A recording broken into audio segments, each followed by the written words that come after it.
Mon mari a pris tous mes biens et emmené mes filles. Je suis devenue mendiante, j'ai souffert de la faim, mais 10 ans plus tard, je lui ai fait payer tout ce qu'il m'avait fait subir. Dites-moi ce que vous pensez qu'il va se passer, votre avis est très important, et abonnez-vous à ma chaîne pour soutenir mon travail. Votre aide est très précieuse. L'odeur du café frais flottait encore dans la cuisine quand Osvaldo est entré, une pile de papier à la main. Il était 7 heures du matin, et je venais d'allumer la radio pour écouter les nouvelles du jour, comme je le faisais depuis 35 ans de mariage. Mon mari semblait nerveux, manipulant les documents avec une hâte qui ne lui ressemblait pas. « Daniel, il faut que tu signes quelques trucs », dit-il en étalant les papiers sur la table de la cuisine où nous prenions le café. Tous les matins. J'ai essuyé mes mains sur le tablier brodé que m'avait offert ma mère et je me suis approchée. Osvaldo s'est toujours occupé de la partie administrative de notre vie. Je préférais me consacrer à la boutique de tissus que j'avais créée. Avec tant d'amour dans le centre de Lyon. C'était mon bijou, ce petit commerce qui avait grandi lentement, client après client, maître de tissu après maître de tissu. Qu'est-ce que c'est tout ça ? Ai-je demandé en regardant la quantité de feuilles. Je n'avais jamais vu autant de paperasse réunies. Des documents de routine, répondit-il trop vite, sans me regarder dans les yeux. Il faut régulariser quelques biens à nous. Tu sais comment c'est ces histoires de notaire. J'ai fait confiance. Comme j'ai toujours fait confiance. En 35 ans de mariage, Osvaldo ne m'avait jamais donné de raison de douter. Il a pris ma main et m'a guidée jusqu'à chaque ligne où je devais signer. Sa voix calme expliquant que c'était une procédure, standard pour des questions d'héritage et d'organisation patrimoniale. J'ai signé papier après papier, mon écriture cursive que j'avais apprise à l'école primaire remplissant chaque espace qu'il indiquait. Certaines pages ressemblaient à des contrats, d'autres avaient des chiffres que je n'ai pas bien compris, mais Osvaldo était là, mon compagnon de décennie, le père de mes 2 filles. Pourquoi aurais-je douté ? Voilà, ai-je dit en lui rendant le stylo. Maintenant, je peux aller préparer le déjeuner ? Les filles vont rentrer de l'école. Affamée. Léa était en seconde, Sarah en 4e. Mes princesses, que j'ai élevées avec tant d'amour, toujours avec des vêtements propres et de la nourriture sur la table, même quand l'argent était rare. Pendant la semaine suivante, Osvaldo est devenu étrange. Il partait tôt, rentrait tard, et quand je lui demandais des nouvelles de son travail à l'usine de meubles où il était superviseur, il répondait par des monosyllabes. Les filles ont aussi remarqué le changement. « Papa est bizarre », a commenté Léa un après-midi, alors qu'elle m'aidait à organiser les nouveaux tissus qui étaient arrivés à la boutique. Il reste scotché à son portable, à chuchoter. « Un homme a ses soucis », ai-je répondu, le défendant comme je l'ai toujours fait. « Ça doit être à cause du travail. » C'est un jeudi que tout s'est effondré. Je suis rentrée à la maison en fin d'après-midi, après une journée bien remplie, à la boutique, et j'ai trouvé la maison vide. Non seulement vide de gens, vide de vie. Les vêtements des filles avaient disparu des armoires. Les affaires personnelles d'Osvaldo n'étaient plus dans la chambre. Même les photos de famille avaient disparu de l'étagère du salon. J'ai couru, dans la maison en criant leur nom, vérifiant chaque pièce, espérant que ce soit une sorte de malentendu. Dans la cuisine, j'ai trouvé un mot collé sur le réfrigérateur avec du scotch. « Daniel, j'ai emmené les filles dans un endroit meilleur. N'essaie pas de nous retrouver. La maison n'est plus à toi. Osvaldo. » Mes jambes ont flanché. Je me suis assise sur la chaise de la cuisine, celle-là même où j'avais signé les papiers quelques jours auparavant, essayant de comprendre ce qui se passait. La maison n'était plus à moi. Comment ça ? Le téléphone a sonné.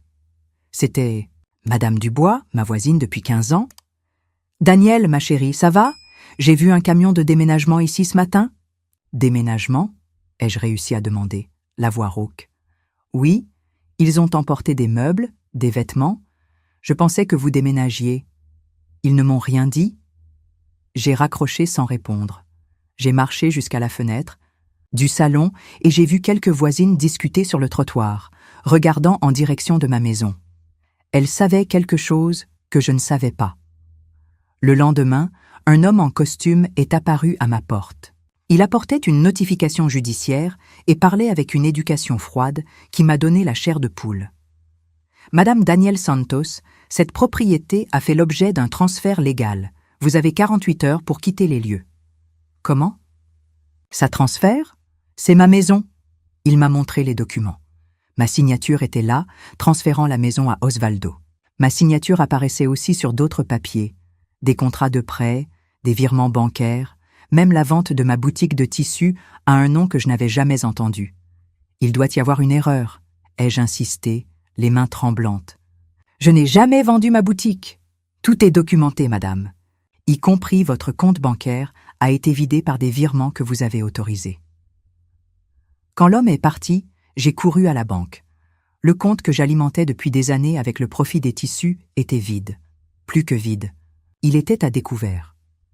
Selon le directeur, j'avais une dette de près de 100 000 € en raison de prêts dont je ne me souvenais pas avoir fait la demande. Mais monsieur Martin, vous me connaissez depuis des années, je ne demanderai jamais autant d'argent. Tout est ici, madame Daniel, votre signature, vos documents, nous avons même commencé les procédures de recouvrement. Je suis sorti de la banque en titubant. Les rues de Lyon, que je connaissais comme ma poche, me semblaient étranges, déformées. Des gens passèrent devant moi en chuchotant, certains montrant discrètement du doigt. Je suis retourné à la maison, qui n'était plus ma maison, et j'ai trouvé d'autres voisins en train de discuter devant le portail. Madame. Dubois s'est approché avec un regard de pitié qui m'a brisé le cœur. Daniel, j'ai appris ce qui s'est passé. Si tu as besoin de quelque chose... Qu'est-ce que les gens racontent, ai-je demandé, sentant qu'il y avait d'autres secrets qui se dévoilaient. Eh bien, Osvaldo est passé hier. Il a dit que tu avais eu une sorte de crise, que tu l'avais abandonné, lui et les filles, pour vivre une vie différente. C'est un mensonge. Je sais, ma chérie, je te connais depuis 15 ans, mais il a montré des papiers. Il a dit que tu avais tout signé volontairement, que tu voulais te débarrasser des responsabilités. Cette nuit-là, j'ai dormi. Sur le sol de la maison vide, pour la dernière fois. Le lendemain, 2 hommes sont apparus pour me raccompagner jusqu'à la rue. J'ai rassemblé mes derniers vêtements dans un sac plastique, tout ce qui me restait d'une vie entière. En marchant sur le trottoir, portant seulement une vieille valise et le sac, j'ai entendu des chuchotements venant des fenêtres. Les gens, qui me connaissaient depuis des décennies, me regardaient maintenant comme si j'étais une étrangère, une femme qui était devenue folle et avait abandonné sa famille. Je me suis assise sur un banc de la place centrale, celle où j'emmenais. Les filles jouaient quand elles étaient petites, et j'ai enfin compris l'ampleur de ce qui s'était passé. Osvaldo ne m'avait pas seulement volé. Il avait détruit méticuleusement mon existence, planifiant chaque étape avec une froideur qui m'a glacé le sang. À 62 ans, j'étais complètement seule au monde, sans argent, sans maison, sans fille. Et le pire, sans que personne ne croie à ma version de l'histoire. Le soleil se couchait quand je me suis levée de ce banc, sachant que ma vie telle que je la connaissais était terminée pour toujours. La première nuit dans la rue a été la plus longue de ma vie. J'ai cherché un endroit protégé sous le porche d'une pharmacie fermée, serrant ma vieille valise comme si c'était un oreiller. Le froid de juillet à Lyon me coupait la peau à travers mon fin manteau, et chaque bruit me faisait sursauter. Le matin, une employée est arrivée pour ouvrir la pharmacie et m'a chassée avec un regard de dégoût. « Ce n'est pas un endroit pour les mendiants », a-t-elle dit, comme si j'étais invisible. Mendiante. Le mot a résonné dans ma tête alors que je marchais dans les rues vides, portant mon unique bien. J'ai essayé d'aller à la maison de mes filles, qui étaient maintenant uniquement à Osvaldo, mais j'ai trouvé un portail scellé et un panneau « À vendre » collé au mur. Les voisins m'ont dit qu'ils étaient repartis pendant la nuit, sans laisser d'adresse. « Pour Paris », a murmuré Madame Antoine, la voisine d'à côté. Osvaldo a dit qu'il allait recommencer sa vie loin d'ici. « Et mes filles? Elles n'ont pas demandé après moi ?» Le silence gêné m'a donné la réponse. Osvaldo avait raconté une version de l'histoire qui me faisait passer pour la méchante. Mes propres filles étaient à partir en croyant que je les avais abandonnées. Les premiers jours ont été les pires. J'ai essayé d'obtenir de l'aide à la mairie, mais j'ai découvert que mon numéro de sécurité sociale était sale à cause des dettes qu'Osvaldo avait contractées en mon nom. Je ne pouvais même pas m'inscrire au programme d'aide sociale. « Madame, avec cette situation financière, il n'y a rien à faire », a expliqué l'employé, regardant l'écran de l'ordinateur avec l'air de quelqu'un qui avait tout vu. « Vous devez près de 100 000 € à plusieurs banques. »« Mais je n'ai jamais demandé ces prêts. Tout est documenté ici.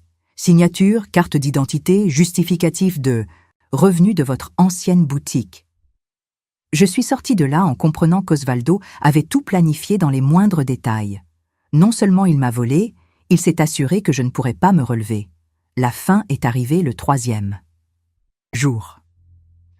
J'avais mangé seulement un pain qu'une boulangère charitable m'avait donné, mais mon estomac me faisait mal comme s'il était percé de l'intérieur. J'ai commencé à fréquenter l'arrière des restaurants, espérant qu'ils jetteraient trop de la nourriture. « Hé, dégage de là !» a crié un serveur, me repoussant des poubelles d'un restaurant japonais. « Tu vas salir l'image de l'établissement. » C'est ainsi que j'ai découvert le monde des invisibles. J'ai découvert où se trouvaient les poubelles avec de la nourriture moins abîmée.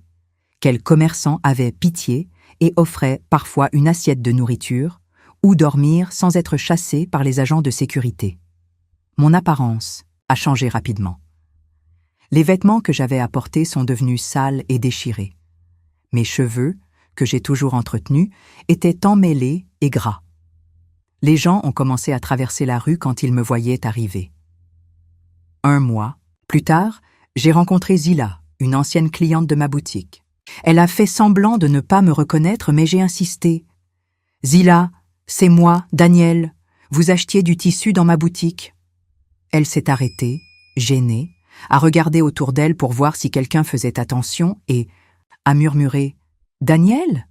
Oh là là, comme vous êtes différente !» Je traverse des difficultés.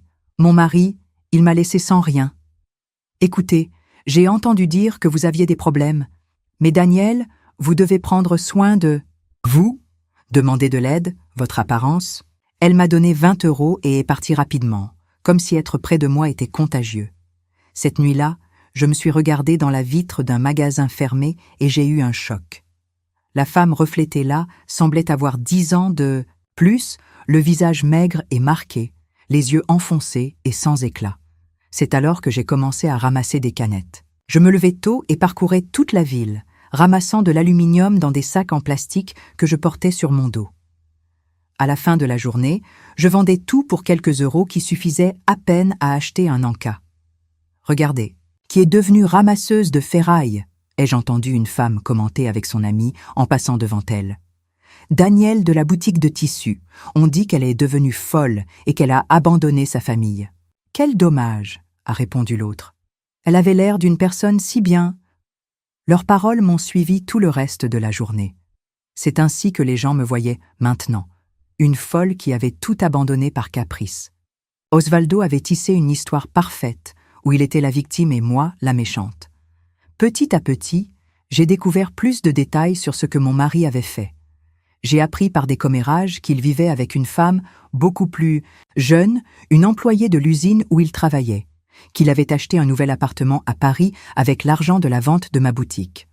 Il a dit que sa femme avait eu une crise, a raconté M. André, propriétaire d'un bar où j'arrivais parfois à gagner quelques pièces en lavant la vaisselle. Qu'elle a disparu dans la nature et a laissé ses filles sans ressources. « Mais ce n'est pas vrai !» ai-je protesté en lavant un verre de plus avec une force inutile. « Je sais, Daniel. Je te connais depuis des années, mais les gens croient ce qu'ils veulent croire. » 3 mois après ma chute, j'ai découvert le pire de tout. Je ramassais des canettes près de la gare routière quand j'ai entendu une conversation entre 2 femmes. « J'ai entendu dire que les filles de Daniel étudient dans une école privée à Paris, » a dit l'une d'elles. « Sérieux ? Comment Osvaldo a-t-il trouvé l'argent pour ça ? » Avec la vente de la maison et de sa boutique. Il a dit qu'elle avait tout signé volontairement avant de péter les plombs et de s'en aller. Mes jambes ont tremblé. Non seulement Osvaldo avait volé mon argent, il utilisait mes ressources pour offrir une vie meilleure à nos filles, les faisant le voir comme un héros et moi comme la mère qui les avait abandonnées. Cette nuit-là, allongée sur un banc de la place, j'ai regardé les étoiles et j'ai senti une colère grandir dans ma poitrine.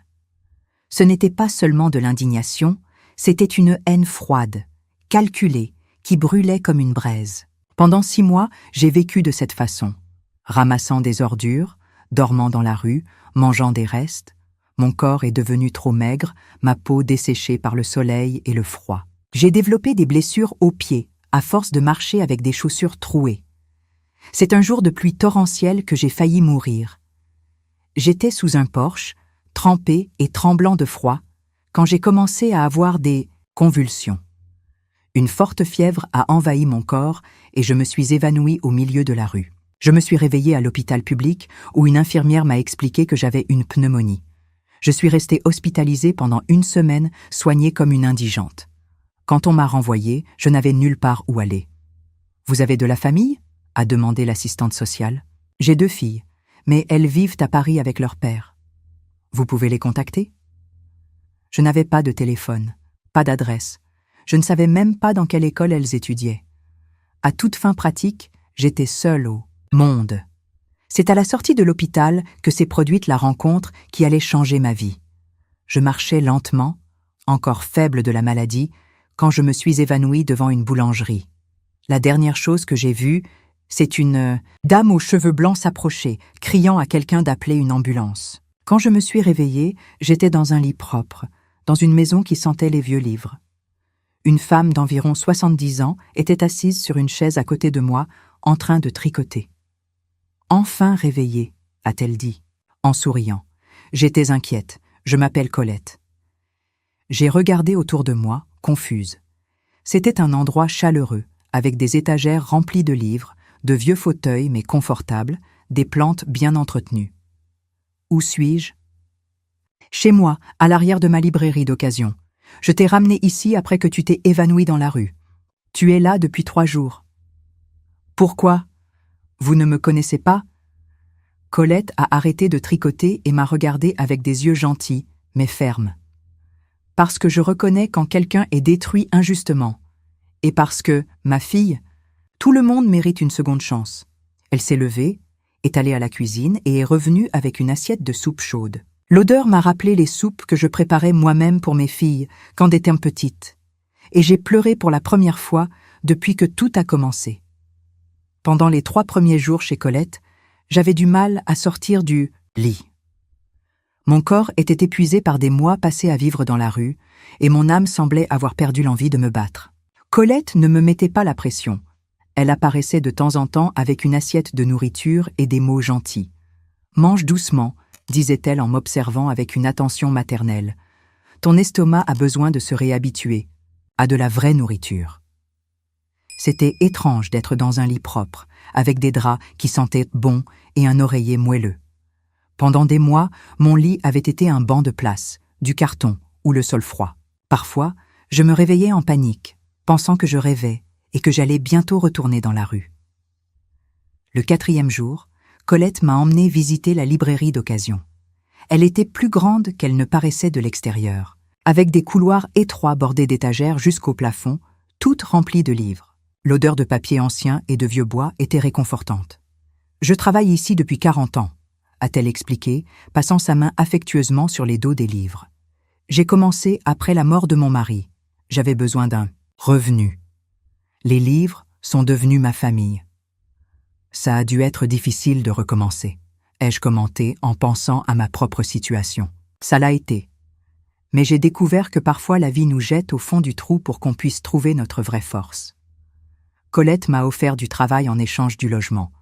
J'organiserai les livres, j'aiderai avec les clients et je m'occuperai du nettoyage. Le salaire serait symbolique, mais j'aurai un toit, de la nourriture et la chance de me relever. « Pourquoi faites-vous ça pour moi ?» ai-je demandé, toujours méfiante. Des mois dans la rue m'ont appris que personne ne fait rien gratuitement. Parce que je sais qui vous êtes, Daniel, et je sais ce qu'on vous a fait. Mon cœur s'est accéléré. Comment ça ?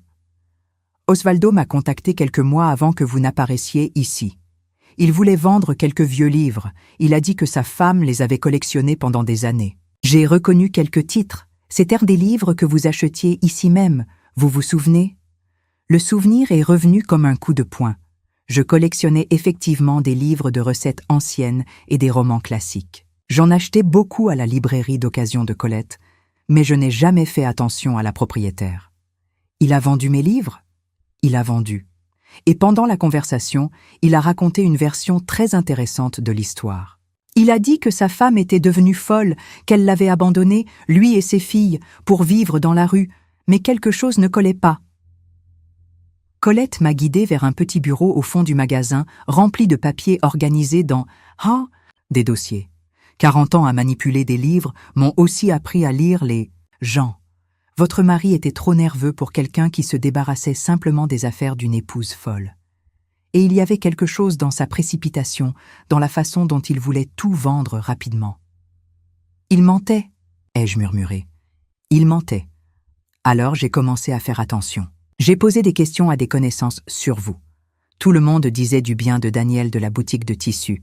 Une femme travailleuse, une bonne mère, un mariage stable. Ça ne collait pas avec l'histoire de la crise. J'ai senti des larmes couler sur mon visage. Enfin, quelqu'un avait douté de la version d'Osvaldo. Quand vous vous êtes évanoui devant la boulangerie, j'ai su que c'était vous. Je vous attendais depuis longtemps. Dans les mois qui ont suivi, j'ai travaillé à la librairie d'occasion comme si c'était ma propre survie. Je me levais tôt, j'organisais les étagères, je servais les clients et j'aidais Colette avec la comptabilité. Petit à petit, mon corps s'est rétabli. J'ai pris du poids, mes cheveux ont retrouvé leur brillance, les blessures de mes pieds ont guéri. Mais plus important que la guérison physique, j'ai découvert que Colette documentait tout sur Osvaldo depuis qu'elle se méfiait de lui. Elle avait un dossier entier avec des notes, des coupures de journaux, des conversations qu'elle avait entendues. « Vous êtes enquêtrice ?» ai-je demandé en feuilletant les documents. « Je suis une femme curieuse qui n'aime pas l'injustice », a-t-elle répondu en ajustant ses lunettes, « et qui a beaucoup de temps libre. » Il y avait des copies, des annonces de la vente de ma maison et de la boutique, des photographies d'Osvaldo entrant et sortant des études de notaire, même l'adresse à Paris où il avait déménagé. Comment avez-vous réussi à faire tout ça? J'ai des amis dans des endroits utiles. La notaire fréquente ma librairie, d'occasion depuis des années. Le courtier qui s'est occupé de la vente de votre maison est mon filleul. Il n'a pas été difficile de reconstituer le puzzle. Mais la révélation la plus choquante est venue 6 mois plus tard. Colette est rentrée à la maison un après-midi avec une expression sérieuse que je ne lui connaissais pas. « Danielle, il faut que je te montre quelque chose, mais je ne sais pas si tu es prête. » Elle a posé sur la table des copies de documents, bancaires et de contrats. Votre Osvaldo ne s'est pas arrêté là. Depuis qu'il est parti à Paris, il continue d'utiliser votre nom pour obtenir du crédit. J'ai senti mon sang se glacer. Comment ça? Des financements, des prêts, même l'ouverture d'entreprise. Il a une procuration falsifiée avec votre signature et il manipule beaucoup d'argent. Les documents montraient une activité financière intense. Osvaldo avait ouvert une entreprise d'import-export à Paris, obtenu des financements bancaires et même financé un appartement, le tout en utilisant mon numéro de sécurité sociale et des documents falsifiés. Il est en train de construire un empire avec mon nom, ai-je chuchoté, incrédule. Et il y a plus. J'ai découvert où vos filles étudient, une école privée chère, avec des frais de scolarité de 2000 € chacune. Mon cœur s'est serré en pensant à Léa et Sarah. Elles auraient maintenant 17 et 15 ans. Elles seraient en âge de choisir une profession, de sortir avec des garçons, de rêver à l'avenir. Et je n'étais là pour rien de tout ça. Elles savent la vérité? D'après ce que j'ai pu constater, non. Osvaldo maintient la version selon laquelle vous les avez abandonnées. Même, Colette a hésité. Dites. Il a des photos de vous en train de ramasser des ordures. Il leur montre comme preuve que vous avez choisi cette vie. La douleur a été si intense que j'ai dû m'asseoir. Osvaldo n'a pas seulement volé ma vie, il était en train de détruire mon image pour mes propres filles, utilisant ma souffrance comme preuve de sa version mensongère. Cette nuit-là, je n'ai pas réussi à dormir.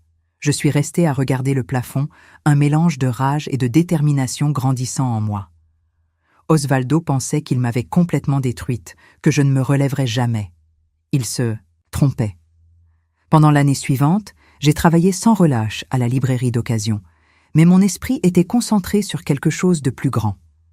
J'ai commencé à étudier les lois relatives à la fraude, à la falsification de documents et aux crimes financiers. Colette me prêtait des livres de droit et je passais les nuits à lire sur mes droits. « Vous préparez quelque chose », a observé Colette un après-midi. « Je prépare la justice. » Ensemble, nous avons organisé toutes les preuves par ordre, chronologique. Chaque document falsifié, chaque mouvement bancaire irrégulier, chaque mensonge raconté. C'était un dossier complet des crimes d'Osvaldo. Mais je savais qu'il ne suffisait pas d'avoir les preuves. J'avais besoin de ressources pour engager des avocats, pour me rendre à Paris, pour affronter un homme qui avait maintenant beaucoup d'argent et d'influence. C'est alors que Colette m'a fait une proposition qui a tout changé. « Daniel, il faut que je te parle de ma santé. » Mon cœur s'est emballé. Colette avait 71 ans, mais elle semblait si forte que je n'ai jamais pensé à la perdre. Je suis allée chez le médecin la semaine dernière. Ce n'est rien d'urgent, mais j'ai un problème cardiaque qui va me limiter dans les prochaines années. Colette, laisse-moi finir. Je n'ai pas de famille, pas d'héritier. Cette librairie d'occasion est toute ma vie, et je veux la laisser à quelqu'un qui en prendra soin comme je l'ai fait. Elle a pris ma main entre les siennes, déjà ridée par le temps. Je veux tout te laisser, Daniel, mais à une condition. Laquelle? Que tu utilises les ressources pour récupérer ta vie, pour affronter Osvaldo et reconquérir tes filles. J'ai pleuré en la serrant dans mes bras, sentant pour la première fois depuis des années qu'il y avait de l'espoir. Colette ne me faisait pas seulement un cadeau, elle me donnait les armes pour me battre. Mais il y a autre chose, a-t-elle continué, une lueur espiègle dans les yeux. J'ai découvert quelque chose sur Osvaldo qui va beaucoup intéresser le fisc. Elle a ouvert une enveloppe scellée et a étalé des documents sur la table. Son entreprise d'import-export fraude le fisc depuis 2 ans. Et il y a plus. Il blanchit de l'argent par le biais de sociétés écrans. J'ai regardé les documents, sentant une force grandir en moi. Osvaldo avait construit son empire sur des mensonges et des crimes. Et maintenant, j'avais entre les mains tout ce dont j'avais besoin pour le faire tomber. Comment avez-vous réussi à faire ça? J'ai une amie qui travaille au fisc. Elle a fait une enquête officieuse quand je lui ai raconté l'histoire. Cette nuit-là, assise sur la véranda à l'arrière de la librairie d'occasion, observant les étoiles, j'ai senti que j'avais enfin un plan. Je ne serais plus la victime qu'Osvaldo a détruite. Je serais la femme qui le détruirait. « Prépare-toi, Osvaldo », ai-je murmuré à la nuit. La Danielle que tu as enterrée est sur le point de ressusciter. 2 ans après être arrivée à la librairie d'occasion, ma vie avait pris une tournure que je n'aurais jamais imaginée. Colette m'a appris non seulement à organiser des livres, mais aussi à gérer l'entreprise. Je contrôlais le stock, je négociais avec les fournisseurs et je faisais même la comptabilité. La librairie d'occasion prospérait comme jamais auparavant. Mais mon esprit était toujours concentré sur ce que je découvrais sur Osvaldo. Chaque semaine, de nouvelles informations arrivaient grâce au réseau de contacts que Colette avait construit au fil des décennies. Le tableau qui se dessinait était bien pire que ce que j'imaginais. « Daniel, une autre enveloppe est arrivée », a dit Colette un matin en me tendant le courrier de son ami du fisc. Je l'ai ouverte avec des mains tremblantes. C'étaient des relevés bancaires qui montraient des mouvements de millions d'euros sur les comptes de l'entreprise d'Osvaldo. En 2 ans, il avait déplacé plus de 500 000 € en utilisant mon numéro de sécurité sociale comme caution. « Comment est-il possible de déplacer autant d'argent ?» ai-je demandé, incrédule. « Quand quelqu'un a un nom propre à utiliser, les portes s'ouvrent, » a répondu Colette en ajustant ses lunettes pour lire les documents. Votre numéro de sécurité sociale n'avait pas de restriction quand il a commencé à l'utiliser. C'était parfait pour ses plans. Mais l'information qui m'a le plus bouleversée est venue par le biais de M. Paul, un ancien client de Do, la librairie d'occasion qui travaillait dans une agence immobilière à Paris. Il avait reconnu le nom d'Osvaldo dans une liste de clients. « Madame Daniel, votre ex-mari a acheté 2 autres appartements cette année », a-t-il raconté un après-midi en prenant le café que je servais toujours aux clients spéciaux. Un à son nom, un autre au nom de Vanessa. Vanessa, la petite, amie. Jeune femme, jolie. D'après les documents que j'ai vus, elle a environ 25 ans. 25 ans. Le même âge que j'avais quand Léa est née. J'ai ressenti un mélange de rage et de tristesse en imaginant Osvaldo reconstruire une nouvelle famille tout en détruisant l'ancienne. « Et il y a autre chose que vous voudrez savoir », a poursuivi M. Paul en baissant la voix. « Les filles, vos filles, elles travaillent moi dans son entreprise. » Mon cœur s'est emballé. « Comment ça, elles travaillent ?» Léa apparaît comme associée minoritaire dans les documents. Sarah est enregistrée comme employée, même si elle est mineure. Il semble qu'il les utilise pour une combine. Cette nuit-là, j'ai pleuré comme je n'avais pas pleuré depuis des mois. Pas seulement parce que j'étais loin de mes filles, mais parce que je savais qu'Osvaldo les impliquait dans ses crimes. Mes filles, que j'ai élevées pour qu'elles soient honnêtes et travailleuses, étaient utilisées comme des pièces dans un jeu sale. Il est en train de les détruire aussi, ai-je dit à Colette, qui me consolait avec une tisane à la camomille. C'est pour ça que tu dois agir vite, a-t-elle répondu, ferme. Ce n'est pas seulement à propos de toi, c'est à propos de sauver tes filles. C'est alors que Colette m'a raconté ce qu'elle avait découvert sur ma situation juridique. Son amie avocate avait analysé tous les documents et était parvenue à une conclusion surprenante. Daniel, tu n'as pas perdu tes droits. Techniquement, tu es toujours marié à Osvaldo. Le divorce n'a jamais été officialisé. Comment ça? Il t'a fait signer des documents de séparation de biens, pas de divorce. Légalement, vous êtes toujours mariés, et ça signifie que tu as droit à la moitié de tout ce qu'il a construit avec ton argent. L'information m'a laissé en état de choc. Pendant 3 ans, j'ai pensé que je n'avais aucun droit sur rien. Maintenant, je découvrais qu'aux yeux de la loi, j'étais associé à tous les biens qu'Osvaldo avait acquis. Mais il y a plus, a continué Colette. Comme il a utilisé des documents falsifiés pour obtenir du crédit, tous les contrats sont illégaux. Son entreprise peut être fermée à tout moment. Pendant les semaines suivantes, j'ai plongé dans l'étude des lois conjugales et commerciales. Colette me prêtait des livres juridiques et je passais les nuits à prendre des notes, à planifier chaque étape de ma stratégie. J'ai découvert qu'Osvaldo avait commis au moins 15 crimes différents. Falsification de documents, utilisation de faux papiers d'identité, fraude fiscale, blanchiment d'argent, détournement de fonds et fraude contre le système financier. Chaque crime pouvait lui valoir des années de prison. Mais j'ai aussi découvert quelque chose qui a complètement changé mes plans. Colette avait enquêté en profondeur sur la situation de mes filles et avait apporté des nouvelles qui m'ont brisé le cœur. « Daniel, il faut que je te parle de Sarah. Qu'est-ce qu'elle a ?» J'ai parlé avec une voisine de l'endroit où ils habitent. Sarah ne va pas bien. Elle est devenue très maigre. Elle vit triste et on l'a vue plusieurs fois pleurer dans la cour de l'école. Mon instinct maternel s'est réveillé avec force. Elle est malade ? Pas physiquement, mais il semble qu'elle souffre beaucoup. La voisine a dit qu'elle avait entendu des disputes entre elle et son père à propos de toi. Quel genre de dispute? Sarah remet en question sa version. Elle demande pourquoi tu n'as jamais essayé de la contacter, pourquoi il n'y a pas de photos de vous ensemble, pourquoi il a détruit tous les souvenirs.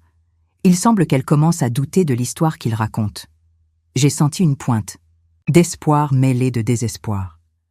Ma fille cadette souffrait, commençait peut-être à découvrir la vérité, et je n'étais pas là pour la protéger. Et Léa? Elle est plus impliquée dans les affaires de son père. Elle semble avoir accepté sa version complètement. D'ailleurs, la voisine a dit qu'elle disait du mal de toi à qui voulait l'entendre. La douleur était intense. Léa, ma fille aînée, que je portais dans mes bras quand elle avait des cauchemars, me haïssait maintenant sur la base de mensonges. C'est à cette époque que Colette a commencé à montrer des signes que sa santé se détériorait. Elle a eu quelques crises cardiaques qui l'ont laissée hospitalisée pendant des jours. Pendant l'une de ces hospitalisations, elle m'a appelé pour une conversation sérieuse. « Daniel, mon temps s'épuise. Les médecins ont été clairs. J'ai au maximum 1 an. Ne dis pas ça, Colette. Il faut que je le dise. Et il faut que tu comprennes qu'il est temps d'agir. Je ne peux pas mourir en sachant que tu continues à souffrir ici pendant que cet homme détruit ta famille. » Elle avait raison. J'avais passé 3 ans à me préparer, à rassembler des preuves, à me fortifier. Mais j'utilisais la préparation comme excuse pour reporter la confrontation que je savais inévitable. J'ai peur, ai-je admis pour la première fois. Peur que mes filles ne croient pas en moi. Peur qu'Ay soit plus malin et réussisse à me détruire à nouveau. La peur est normale, mais tu n'es plus la femme qui l'a trompée. Tu es une survivante qui a suffisamment de preuves pour détruire son empire de mensonges. Colette a ouvert le coffre-fort qu'elle gardait dans son bureau et a retiré un dossier volumineux. Voici tout ce dont nous avons besoin pour en finir avec Osvaldo. Documents originaux, enregistrements, photographies, relevés bancaires, 3 ans d'enquête. J'ai feuilleté le dossier, impressionné par la quantité de preuves. Il y avait même des enregistrements de conversations téléphoniques où Osvaldo admettait avoir falsifié ma signature. Comment avez-vous obtenu ces enregistrements? Mon ami du fisc a ses méthodes. Disons qu'il n'est pas très discret au téléphone. Dans l'un des enregistrements, j'ai entendu Osvaldo parler avec un comptable de la façon de nettoyer l'argent qu'il était en train de blanchir. Dans un autre, il expliquait à quelqu'un comment il avait réussi à se débarrasser de sa femme de manière à ce qu'elle ne puisse jamais causer de problème. « Elle vit comme une mendiante à Lyon », disait sa voix dans l'enregistrement. Complètement détruite. Elle n'aura jamais les moyens de me poursuivre en justice. Entendre ces mots a été comme recevoir une gifle. Osvaldo n'avait pas seulement planifié ma destruction, il se divertissait de ma souffrance. « Il est temps de lui montrer qu'il s'est trompé », a dit Colette en éteignant l'enregistreur. Pendant la semaine suivante, nous avons organisé toute la documentation et élaboré un plan détaillé. Premièrement, je porterai plainte à Lyon pour tous les crimes commis. Ensuite, je voyagerai à Paris pour affronter Osvaldo personnellement et récupérer mes droits sur les biens acquis avec mon argent. « Et vos filles ?» a demandé Colette. « Je vais leur montrer la vérité. Si elles me rejettent quand même, au moins je saurai que j'ai essayé. » La veille de mon départ pour Paris, Colette m'a remis une enveloppe scellée. « Ouvre-la seulement si quelque chose tourne mal, » m'a-t-elle dit. « Si Osvaldo essaie de te nuire à nouveau, ce qu'il y a dedans le détruira complètement. Qu'est-ce que c'est? La preuve qu'il n'a pas cessé de commettre des crimes. Nous avons découvert qu'il détourne de l'argent des impôts fédéraux. C'est un crime contre l'État. Si cela arrive entre de bonnes mains, il ira en prison. Cette nuit-là, j'ai fait mes valises avec le cœur battant fort. Je n'avais pas beaucoup d'affaires. 3 ans à vivre à la librairie d'occasion m'avaient appris à valoriser l'essentiel. Mais j'emportais quelque chose de beaucoup plus précieux, la vérité et la détermination d'une femme qui avait survécu. À l'enfer. Demain, Osvaldo rencontrera la nouvelle Danielle, ai-je murmuré en me regardant dans le miroir. La femme qui s'y reflétait était très différente de celle qui avait signé des papiers en faisant confiance à son mari. Celle-ci était une guerrière forgée dans la douleur et trempée par l'injustice, et elle était prête pour la guerre. Le trajet en train jusqu'à Paris a duré 4 heures, mais a semblé une éternité. J'emportais avec moi 2 valises, une avec des vêtements et des effets personnels, l'autre avec des documents qui pourraient détruire la vie d'Osvaldo. Pendant tout le trajet, j'ai repassé mentalement chaque étape de mon plan. Je suis arrivé à la gare de Lyon un mardi matin, avec le cœur battant si fort que je pensais que tout le monde pouvait l'entendre. Paris était beaucoup plus grande, que dans mon souvenir, beaucoup plus bruyante et intimidante. Mais je n'étais plus la femme fragile qu'Osvaldo avait détruite. J'étais une survivante. La première étape a été de m'installer dans un hôtel simple près du centre. J'avais besoin d'une base pour opérer, d'un endroit pour organiser mes documents et planifier chaque mouvement. Dans la petite chambre modeste, j'ai étalé sur le lit toutes les preuves que Colette et moi avions collectées. Le lendemain matin, j'ai cherché l'adresse de l'entreprise d'Osvaldo. C'était un immeuble commercial dans le quartier du Marais, dans une rue animée pleine de boutiques de créateurs. La plaque à l'entrée indiquait « Santos & Phil Import-Export ». Voir le nom de mes filles-là me serra le cœur. J'ai observé les allées et venues toute la matinée, caché dans un café de l'autre côté de la rue. J'ai vu des employés entrer et sortir, des camions faire des livraisons, et vers 10 heures, mon cœur a presque cessé de battre quand j'ai vu une jeune femme grande et brune sortir de l'immeuble. C'était Léa, ma fille aînée, maintenant. Âgée de 19 ans, belle comme toujours, mais avec une expression dure sur le visage que je ne connaissais pas. Elle portait des vêtements chers et transportait un sac de marque. Elle avait les cheveux courts, dans un style moderne qui la faisait paraître plus âgée. Elle s'est arrêtée sur le trottoir pour répondre à son téléphone portable et j'ai pu l'entendre dire « Papa, la réunion avec les fournisseurs s'est bien passée. J'ai réussi à baisser le prix de 10% de plus. Oui, Sarah. » A toujours cette manie de poser des questions sur notre mère. Notre mère. Elle a prononcé ces mots avec un ton de mépris qui m'a coupé comme un couteau. C'était ainsi que ma fille aînée se référait à moi. Je ne sais pas pourquoi. Elle a cette paranoïa. Cette femme nous a abandonnés, Elle a disparu dans la nature, et Sarah se met à inventer des théories du complot. Des larmes ont coulé sur mon visage en entendant ma propre fille parler de moi comme si j'étais un fantôme gênant. Osvaldo avait fait un travail parfait de lavage de cerveau. Léa est montée dans une voiture neuve et est partie. J'ai continué à observer jusqu'à ce que, en fin d'après-midi, je vois Osvaldo sortir de l'immeuble. Mon ex-mari était différent. Plus gros, chauve, portant des vêtements chers qui ne lui allaient pas. Il semblait prospère et satisfait de lui-même. Il s'est dirigé directement vers un parking et est monté dans un SUV importé. J'ai décidé de le suivre. J'ai pris un taxi et j'ai demandé au chauffeur de suivre le véhicule sans trop s'approcher. « Vous suivez un mari trompeur ?» a demandé le chauffeur de taxi curieux. « Quelque chose comme ça », ai-je répondu sans quitter le SUV des yeux. Osvaldo m'a conduite jusqu'à une résidence de standing dans le 16e arrondissement. C'était un bel endroit, avec un portail sécurisé et des jardins bien entretenus. En attendant qu'il passe le portail, j'ai noté l'adresse et le numéro de l'appartement qui figurait dans sa conversation avec le gardien. Le lendemain matin, je suis retourné à l'immeuble de l'entreprise. Cette fois, je ne suis pas resté à observer de loin. J'ai pris une profonde inspiration, j'ai ajusté le vêtement le plus élégant que j'avais, et je suis entré. La réceptionniste, une jeune femme aux cheveux blonds, m'a regardé avec curiosité. « Bonjour, je voudrais parler à monsieur Osvaldo. »« Santos » ai-je dit, en essayant de garder une voix ferme. « Il est en réunion.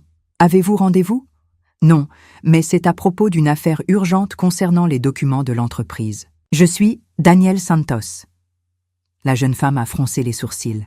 « Santos? Êtes-vous de sa famille ?»« Je suis sa femme. » Son visage a complètement changé. Elle est devenue pâle et a commencé à bafouiller. « Vous? Mais... Monsieur, Osvaldo a dit que... » « Il a dit que j'étais morte? Ou que j'étais devenue folle ?» ai-je demandé en m'asseyant dans un fauteuil de la réception. Quelle que soit la version qu'il raconte, elles sont toutes des mensonges. La réceptionniste est devenue visiblement nerveuse et a passé un appel interne en chuchotant quelque chose que je n'ai pas pu entendre. En quelques minutes, j'ai entendu des pas lourds venant du couloir. Osvaldo est apparu dans le hall et, quand il m'a vu, son visage est devenu blanc comme un linge. Pendant quelques secondes, nous sommes restés à nous regarder en silence. Il semblait voir un fantôme. « Daniel ?» a-t-il murmuré, incrédule. « Bonjour, Osvaldo, tu m'as manqué aussi. » Il s'est rapidement ressaisi, adoptant une posture autoritaire que je connaissais bien. « Qu'est-ce que tu fais ici? Comment m'as-tu trouvé? »« J'ai mes méthodes. Nous devons parler. »« Nous n'avons rien à nous dire. Tu m'as abandonné, tu te souviens? Tu as quitté ta famille pour vivre comme une mendiante. » La réceptionniste et d'autres employés, qui étaient apparus discrètement, écoutaient tout. J'ai souri froidement. C'est une version intéressante, mais j'en ai une différente. Et j'ai des preuves. J'ai vu la panique grandir dans ses yeux. Osvaldo m'a guidé vers une salle de réunion, fermant la porte derrière nous. « Écoute bien, » a-t-il dit en essayant de retrouver son autorité. « Tu n'existes plus, Daniel. Tu n'as pas de maison, tu n'as pas d'argent, tu n'as rien. Si tu es venu ici en pensant pouvoir obtenir quelque chose, tu peux oublier. » J'ai ouvert mon sac et j'ai sorti un dossier avec des documents. « Vraiment ? Laisse-moi te montrer quelque chose d'intéressant que j'ai découverte. » J'ai étalé sur la table les copies des contrats frauduleux, les relevés bancaires montrant les mouvements illégaux, les photographies de lui sortant des études de notaire avec des documents falsifiés. « Tu reconnais ces papiers, Osvaldo ?» Il a feuilleté les documents et j'ai vu son visage devenir de plus en plus pâle. « Où as-tu trouvé ça ?»« Peu importe où. Ce qui importe, c'est que j'ai les originaux de tout, et des copies dans plusieurs endroits sûrs. » J'ai ensuite montré les enregistrements audio en plaçant un petit enregistreur sur la table.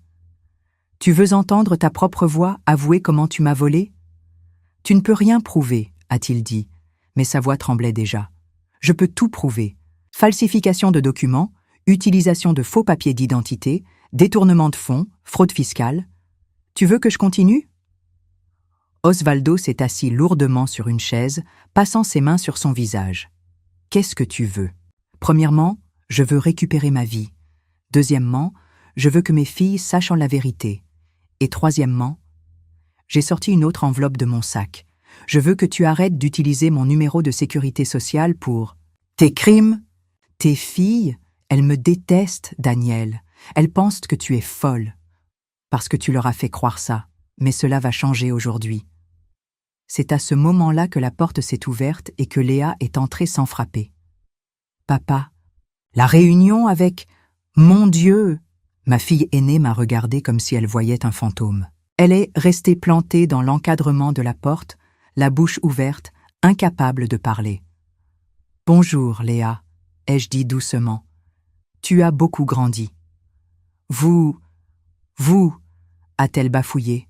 « Papa, qu'est-ce qu'elle fait ici ?»« Elle est venue créer des problèmes, » a répondu Osvaldo rapidement. « Elle doit avoir besoin d'argent. »« En fait, » ai-je interrompu, « je suis venue vous montrer qui a vraiment abandonné qui. » J'ai tendu à Léa une copie des documents qui prouvaient qu'Osvaldo m'avait tout volé.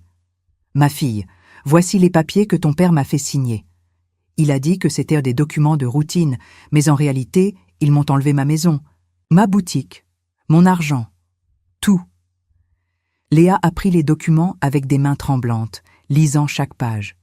Ce n'est pas possible. C'est la vérité. Et il y a plus. Ton père m'a laissé avec des dettes de près de 100 000 € et a disparu avec vous deux, me laissant à la rue. « Ne l'écoute pas, Léa !» a crié Osvaldo. « Elle ment !»« Je mens ?» J'ai pris l'enregistreur. « Alors explique cet enregistrement où tu admets avoir falsifié ma signature. » J'ai appuyé sur lecture.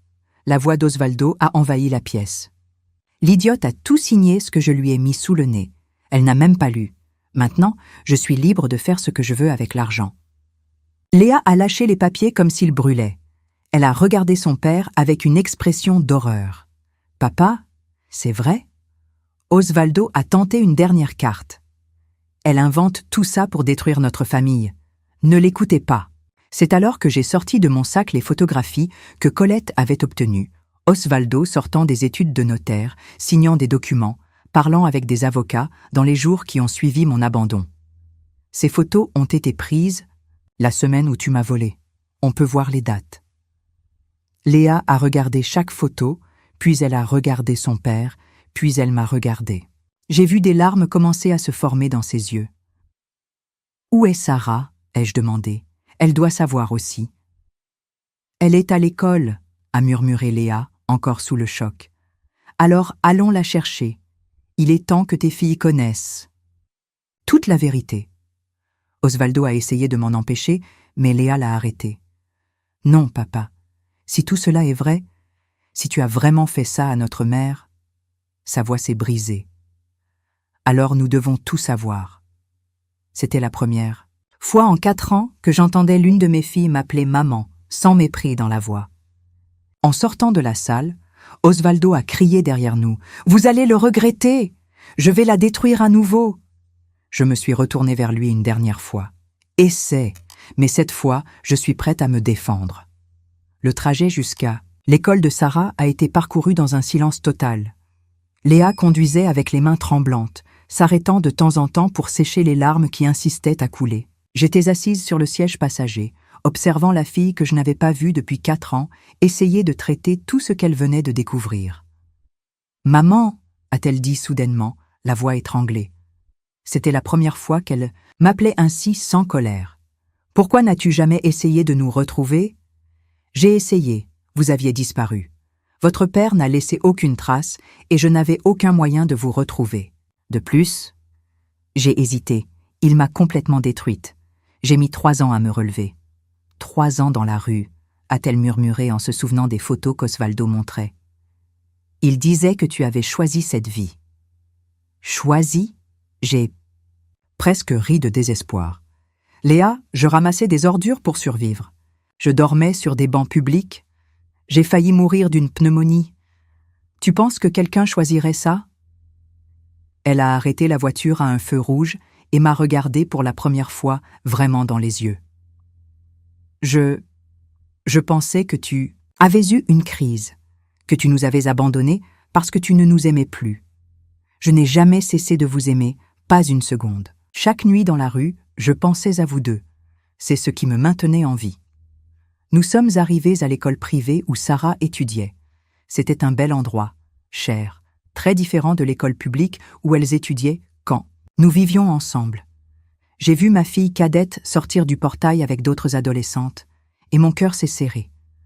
Sarah était plus grande, mais très maigre.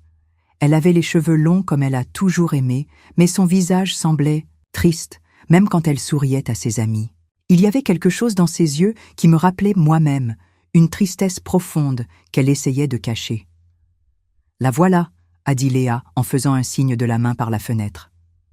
Sarah s'est approchée de la voiture et, quand elle m'a vue sur le siège passager, son expression a complètement changé. Elle est restée plantée sur le trottoir, comme si elle n'arrivait pas à traiter ce qu'elle était en train de voir. « Léa, qui est cette femme ?» a demandé ma fille cadette, la voix tremblante. « C'est notre mère. »« Ce n'est pas drôle, Léa. Pourquoi tu fais cette blague ?» Je suis sortie de la voiture et je me suis tenue devant elle. Sarah m'a regardée de haut en bas, ses yeux se remplissant de larmes. « Sarah, c'est moi, ta mère. »« Non, ce n'est pas possible. Ma mère m'a abandonnée. Ma mère est folle et vit dans la rue. Ta mère est juste là devant toi, et elle ne t'a jamais abandonnée. » Elle a commencé à pleurer, des pleurs désespérés qui m'ont brisé le cœur.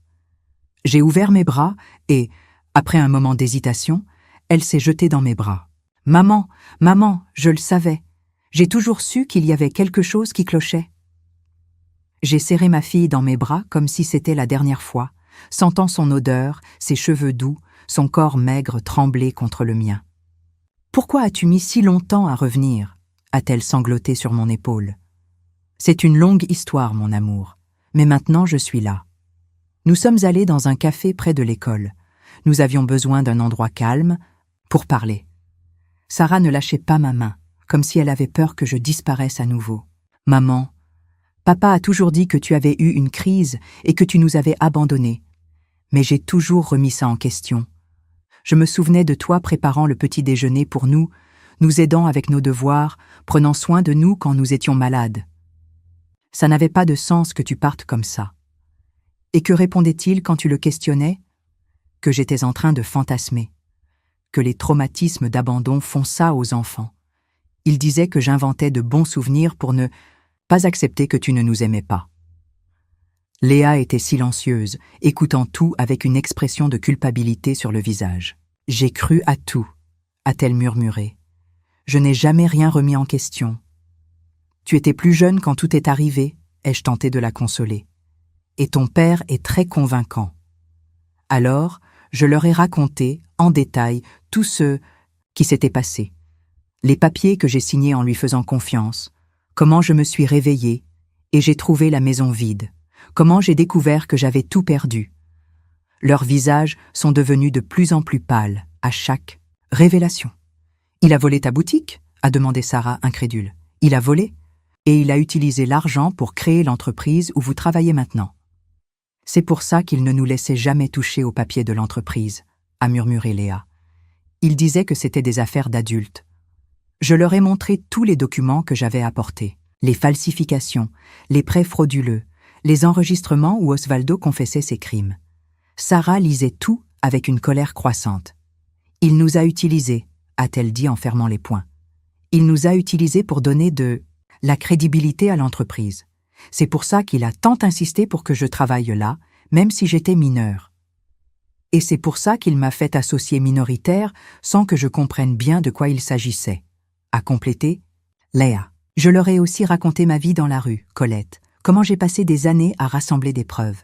Elle pleurait en entendant parler de ma souffrance. « Maman, pardonne-moi, » a dit Léa. « J'ai dit tellement de mauvaises choses. Sur toi, je t'ai traité de folle, d'égoïste. Tu ne savais pas la vérité, mon amour. Ton père a fait un travail très bien fait pour vous convaincre. Mais je savais qu'il y avait quelque chose qui n'allait pas, » a explosé Sarah. « Je l'ai toujours su, et je l'ai laissé me convaincre que j'étais folle. » C'est alors qu'elle m'a raconté quelque chose qui m'a glacé le sang.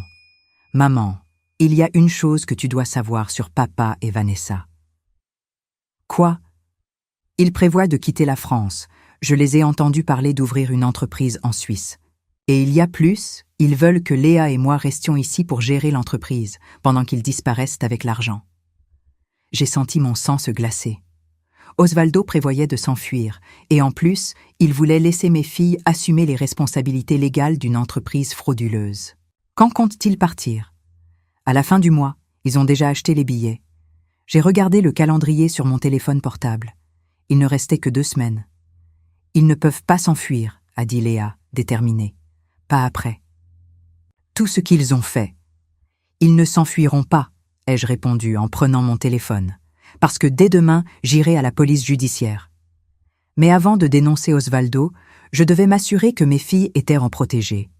Elles étaient mineures quand elles ont été placées comme associées de l'entreprise, ce qui signifiait que les contrats étaient illégaux. Vous allez quitter l'entreprise dès aujourd'hui, ai-je décidé. Et vous allez venir avec moi. Où ça? A demandé Sarah. De retour à Lyon, loin de cet homme qui a détruit notre famille. Mais nos affaires sont dans l'appartement, a dit Léa. Alors, allons les chercher. Maintenant. Nous sommes allés ensemble à la résidence où Osvaldo vivait avec Vanessa. Les filles avaient une clé, donc nous avons pu entrer sans problème. L'appartement était luxueux, décoré avec des meubles chers qui avaient probablement été achetés avec mon argent. Pendant qu'elles rangèrent leurs vêtements, j'ai trouvé quelque chose qui a attiré mon attention. Un dossier ouvert sur la table du salon rempli de documents sur des virements bancaires internationaux. J'ai tout photographié avec mon téléphone portable. Osvaldo ne prévoyait pas seulement de s'enfuir. Il transférait de l'argent sur des comptes à l'étranger depuis des mois. « Maman, j'ai trouvé quelque chose dans la chambre de papa », a appelé Sarah. Elle avait trouvé un petit coffre-fort ouvert. À l'intérieur, il y avait de l'argent en espèces, des documents et, à ma surprise, des objets que j'ai reconnus. Ma bague de fiançailles, le collier que ma mère m'a donné, des photos de notre famille. Il a gardé ces choses, ai-je murmuré en prenant une photo où nous apparaissions heureuses à l'anniversaire de 5 ans de Sarah. Pourquoi garderait-il ça s'il disait qu'il nous avait abandonnés, a demandé Léa. Parce qu'il savait qu'il mentait, et peut-être, au fond, il ressentait des remords. Nous avons rassemblé tout ce qui appartenait aux filles, et nous sommes sortis rapidement. Je ne voulais pas être là quand Osvaldo reviendrait. Dans la voiture, sur le chemin de l'hôtel où j'étais logée, Léa a posé la question que j'attendais. « Maman, qu'est-ce qui va arriver à papa? Il va payer pour tout ce qu'il a fait, devant la justice et devant nous. Mais et s'il s'enfuit avant? C'est alors que je me suis souvenue de l'enveloppe que Colette m'a donnée, celle que je ne devais ouvrir qu'en cas d'urgence. L'heure était venue. Il ne s'enfuira pas, ai-je dit en pensant aux preuves que je n'avais pas encore révélées, parce que demain, tout son stratagème va s'effondrer. Sarah a serré ma main plus fort. « Tu vas nous quitter à nouveau? Plus jamais, mon amour. Cette fois, nous allons rester ensemble. » Cette nuit-là, dans la chambre d'hôtel, allongées dans le même lit comme nous le faisions quand elles étaient petites, mes filles m'ont raconté les 4 dernières années. Les doutes qu'elles avaient toujours eus, la tristesse de grandir, sans mère, comment Osvaldo contrôlait leur vie. Maintenant, je comprends pourquoi je me sentais toujours vide, a dit Sarah. Ta présence me manquait. Pour la première fois en 4 ans, j'ai dormi en paix. Mes filles étaient à mes côtés, la vérité avait été révélée, et le lendemain commencerait le dernier chapitre de ma vengeance contre l'homme qui a failli détruire notre famille. Mais d'abord, je devais ouvrir l'enveloppe de Colette. L'heure était venue d'utiliser l'arme la plus puissante qu'elle m'avait donnée. Le lendemain matin, je me suis réveillée tôt et j'ai ouvert l'enveloppe que Colette m'avait remise. Mes filles dormaient encore, épuisées émotionnellement. Par la veille, avec des mains tremblantes, j'ai retiré les documents qui étaient scellés depuis des mois. Ce que j'ai vu m'a coupé le souffle. Colette avait découvert quelque chose que même moi je n'imaginais pas. Osvaldo ne se contentait pas de frauder. Le fisc ou de blanchir de l'argent. Il était impliqué dans un système d'importation illégale qui brassait des millions d'euros, utilisant des sociétés écrans pour faire entrer des produits sans payer de droits de douane. Il y avait des photographies de lui lors de réunions, avec des personnes qui n'étaient clairement pas des entrepreneurs légitimes, des documents montrant des cargaisons qui entraient dans le pays sans déclaration, et le plus important, un enregistrement où il expliquait tout le système à quelqu'un. « Le fisc ne le découvrira jamais », disait sa voix dans l'enregistrement. J'utilise le numéro de sécurité sociale propre de mon ex-femme pour tout. Elle vit comme une mendiante. Elle n'aura jamais les moyens de me dénoncer. J'ai ressenti un mélange de rage et de satisfaction. Osvaldo avait complètement sous-estimé ma capacité à me relever et à découvrir ses crimes. À 8 heures du matin, j'ai appelé le numéro que Colette avait noté sur l'enveloppe.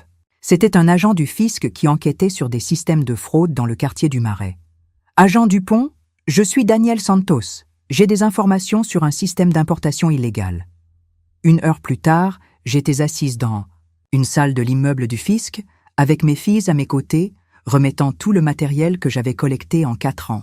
L'agent Dupont, un homme sérieux d'une 50aine d'années, feuilletait les documents avec un intérêt croissant. « Madame Santos, c'est très grave. Si tout ce que vous présentez est vrai, nous parlons de crimes contre l'État qui peuvent valoir plus de 10 ans de prison. » Tout est vrai, et j'ai plus. J'ai montré les photographies que j'avais prises dans l'appartement d'Osvaldo, prouvant qu'il transférait de l'argent à l'étranger.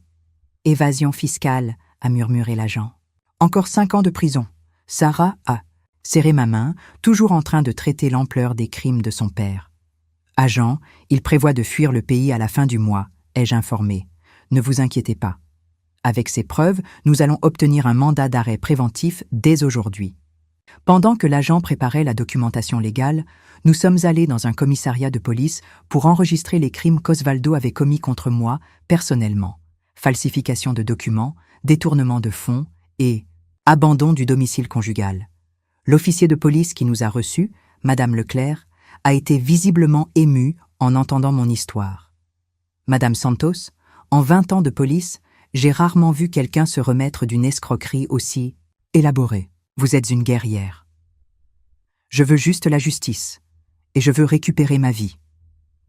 Vous aurez les deux. En fin d'après-midi, nous avons reçu l'appel que nous attendions. Osvaldo avait été arrêté à l'entreprise avec d'autres personnes impliquées dans le système d'importation illégale. L'opération avait été déclenchée simultanément à Paris et en Suisse, empêchant quiconque parmi les criminels de s'enfuir.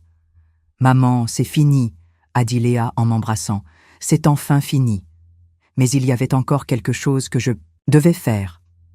J'ai pris un taxi et je suis allé au commissariat où Osvaldo était détenu. Je voulais regarder dans les yeux de l'homme qui avait détruit ma vie et dire quelques mots. Il était dans une salle d'interrogatoire, menotté, avec une apparence très différente de l'entrepreneur prospère que j'avais vu la veille. Il semblait petit, effrayé, vaincu. Quand il m'a vu entrer, ses yeux se sont écarquillés. « Daniel, qu'est-ce que tu as fait ? » ?»« Moi, je n'ai rien fait d'autre que de raconter la vérité. »« Tu m'as détruit. »« Non, Osvaldo, tu t'es détruit. Je n'ai fait que me défendre. » Je me suis assise sur la chaise en face de lui, enfin en position de pouvoir. « Tu te souviens quand tu as dit que je n'existais plus, que je n'aurais jamais les moyens de te poursuivre en justice ?» Il a baissé la tête, vaincu. « Comment as-tu obtenu toutes ces preuves ? Tu as sous-estimé une chose très importante. Une mère est capable de tout pour protéger ses enfants. Et tu étais en train de détruire nos filles aussi. Elles vont se retrouver sans père à cause de toi. Elles vont se retrouver sans un criminel. Grosse différence. » Je me suis levée pour partir, mais avant, j'ai dit les mots que j'avais répétés pendant des années. « Osvaldo, pendant 4 ans, tu m'as fait croire que je n'étais rien, que j'étais folle, abandonnée, oubliée. Mais j'ai découvert. Une chose, je suis beaucoup plus forte que tu ne l'as jamais imaginé. Et maintenant, tu vas avoir beaucoup de temps en prison pour y penser. » 1 semaine plus tard, j'étais de retour à Lyon avec mes filles. Colette était décédée pendant mon absence. Son cœur a finalement cédé. Mais elle est morte en sachant qu'elle m'avait donné les armes pour vaincre. Les funérailles ont été petites, mais significatives. Plusieurs personnes de la ville y ont assisté, y compris beaucoup de celles qui m'avaient tourné le dos quand j'étais dans la rue. Maintenant, elles me regardaient avec un mélange d'admiration et de gêne.